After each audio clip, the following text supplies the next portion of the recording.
আসসালামু আলাইকুম। কোরআন ও হাদিসের আলোকে গর্ভবতী মায়েদের জন্য 10টি আমল।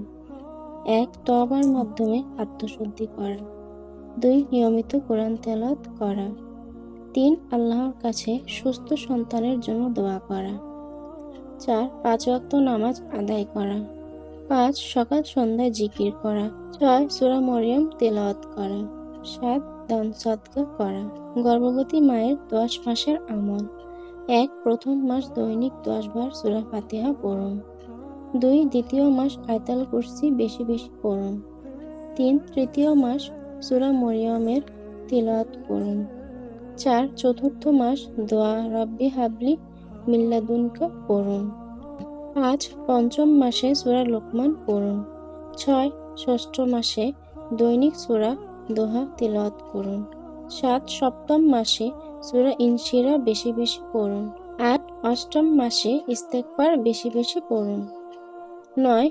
নবম মাস সূরা আল হাশরের শেষ ৩ আয়াত পড়ুন। ১০. সমগ্র সময় নিয়মিত দোয়া ও দান সদকা করুন। গর্ভের বাচ্চা সুস্থ থাকার আমল। ১. প্রতিদিন একবার আয়াতুল কুরসি পাঠ করুন। ২. সূরা ফালাক ও সূরা নাস ৩ বার পড়ুন। ৩. নিয়মিত নামাজ আদায় করুন এবং দোয়া করুন। ৪. সূরা ইখলাস ৩ বার পড়ুন এবং শ্বাসে দম নিন। ৫. মা-বাবার সাথে সদ্ব্যবহার করুন। ৬. পবিত্রতা বজায় রাখুন এবং উত্তম খাদ্য গ্রহণ করুন।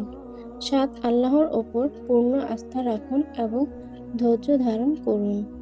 ৮. সূরা আল ইমরান পাঠ করুন বাচ্চার সুরক্ষার জন্য। ৯. সকাল সন্ধ্যায় সূরা বাকারার প্রথম ৫ আয়াত পড়ুন। ১০. চিকিৎসকের পরামর্শ মেনে গর্ভবতী পরীক্ষা করাবেন। গর্ভাবস্থায় মায়ের দোয়া দ্রুত কবুল হয়, তাই প্রতিদিন বলুন আল্লাহুম্মা ফাক্কিহু ফিদ্দীন ওয়া আল্লিমহুত তাউল। হে আল্লাহ, আমার সন্তানকে দ্বীনের গভীর জ্ঞান ও কোরআনের ব্যাখ্যা দান করুন। সহজ প্রসবের জন্য সকালবেলার দোয়া।